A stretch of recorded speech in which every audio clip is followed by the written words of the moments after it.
दोस्तों पीएम किसान का पैसा लगातार आ रहा है। अभी तक लगभग 16वीं किस्त तक किसानों के खाते में यानी कि लाभुकों के खाते में डाल भी दिया गया। लेकिन अब बात रहा कि जो रुका हुआ पैसा है, यानी कि बहुत से किसान ऐसे हैं, बहुत से लाभुक ऐसे हैं जिनके खाते में एक किस्त या दो किस्त हो गया या 2, 4 या 10 किस्त आ करके रुका हुआ है। ऐसे में उनका प्रॉब्लम क्या है जो उनके खाते तक नहीं पहुँच पा रहा है। इसी टॉपिक पे इस वीडियो में हम लोग कम्प्लीटली बात करेंगे। यानी कि जब से आप रजिस्ट्रेशन किए हुए हैं उस समय से अगर आपका पैसा रुका हुआ है, फर्स्ट किस्त आ करके रुका हुआ है या कितना भी पैसा आ करके कभी भी रुका हुआ है, तो क्या कारण है जो आपके खाते तक पैसा नहीं पहुंच पा रहा है। इसी टॉपिक पे कम्प्लीटली हम लोग बात करने जा रहे हैं। आप लोग वीडियो को लगातार वॉच कीजिए ताकि किसी भी इंपॉर्टेंट स्टेप को आप मिस ना कर पाएं। इस वीडियो में हम लोग कम्प्लीटली जानेंगे। अगर आप वो कर लेते हैं जो हम इस वीडियो में कम्प्लीटली बताए हुए हैं तो आपका 100% पैसा आने का चांस है। क्योंकि किसानों के खाते में पैसे आ करके रुके हुए रहते हैं क्योंकि उनका डॉक्यूमेंट सही नहीं होता है। तो डॉक्यूमेंट आपका सही करने का जरूरत है। जैसे ही आप डॉक्यूमेंट को क्लियर करेंगे आपका जितना भी रुका हुआ पैसा है आपके खाते तक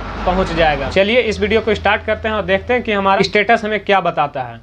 यहाँ पे आप लोगों को दिख रहा होगा दोस्तों कि यहाँ पे एक किसान का हम स्टेटस निकाले हुए हैं। यहाँ पे आप लोग देख पा रहे होंगे पर्सनल डिटेल यहाँ पे सबसे पहले उसका शो करेगा। जिसका भी आप निकालेंगे, अपना अगर निकालेंगे तो आपका सबसे पहले हेडिंग में रजिस्ट्रेशन नंबर शो करेगा। उसके बाद आपका यानी कि पूरा कुल डिटेल यहाँ पे शो कर जाएगा, जो भी आपका पर्सनल इन्फॉर्मेशन होगा।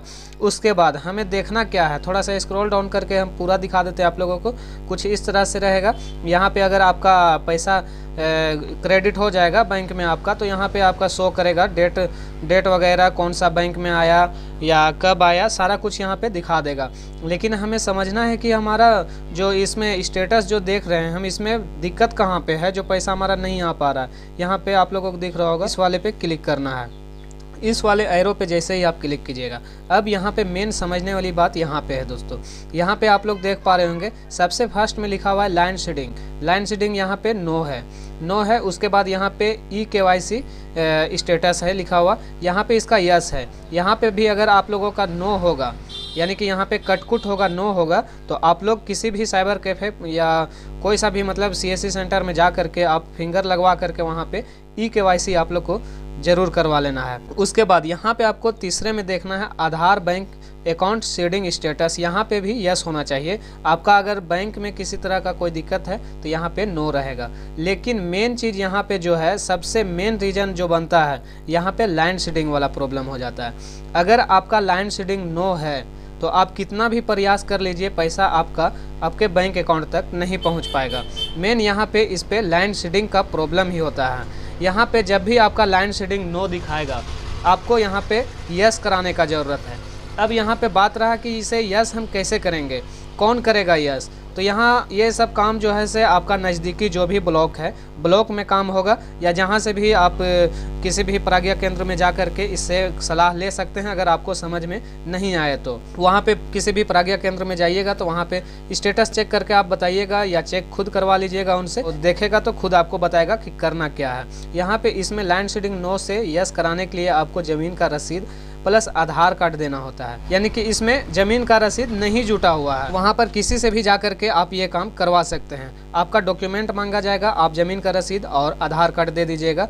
आपका अगर काम हो जाए तो 24 से 48 घंटा में आपका यहाँ पे यस दिखने लगे। जैसे ही यस होगा, आपका अगर किसी कारण से यानी कि लैंड सीडिंग का कारण से अगर रुका हुआ होगा पैसा, तो आपका 48 से 72 घंटे के बीच में आपका पैसा अकाउंट में क्रेडिट हो जाएगा। और यहाँ पे सेकंड में आप लोगों को EKYC दिख रहा होगा, यहाँ पे यस होना चाहिए। अगर आपका यस नहीं है तो आप यस करा लेंगे। किसी भी CSC सेंटर में जा करके आप इसको KYC करवा सकते हैं। नज़दीकी CSC सेंटर में आपका KYC PM किसान से हो जाएगा, तो वहाँ पर जा करके इसे आसानी से आप करा सकते हैं। आधार में कोई प्रॉब्लम हो तो आप बैंक अकाउंट को या दूसरा bank account India post payment अगर पॉसिबल हो, आपका नज़दीक है, तो आप जा करके इंडिया पोस्ट पेमेंट बैंक खुला लेंगे। उसमें ज़्यादातर चांस होता है सरकारी जो भी फंड से आने वाला पैसा होता है वो इसमें क्रेडिट होता है, बहुत जल्दी इसमें आ जाता है। तो आप कोशिश करिएगा कि India post payment bank open करा लें। तो ये थी दोस्तों एक छोटी सी इन्फॉर्मेशन। अगर आपको इन्फॉर्मेशन अच्छा लगा, वीडियो को लाइक करके, चैनल को अभी तक आपने सब्सक्राइब नहीं किया तो चैनल को सब्सक्राइब करके आप इस चैनल से जुड़ जाइए, क्योंकि ऐसा इंटरेस्टिंग इन्फॉर्मेशन या कारगर इन्फॉर्मेशन आपको इस चैनल पे हमेशा मिलता रहता है। तो आप फटाफट चैनल को सब्सक्राइब करके, किसी तरह का कोई कन्फ्यूजन हो तो आप हमें इंस्टाग्राम का लिंक डिस्क्रिप्शन में डाला हुआ है, वहाँ से जा करके बात कर सकते हैं, या कमेंट बॉक्स में आप हमें कमेंट कर सकते हैं, उसका रिप्लाई हम जल्द देंगे।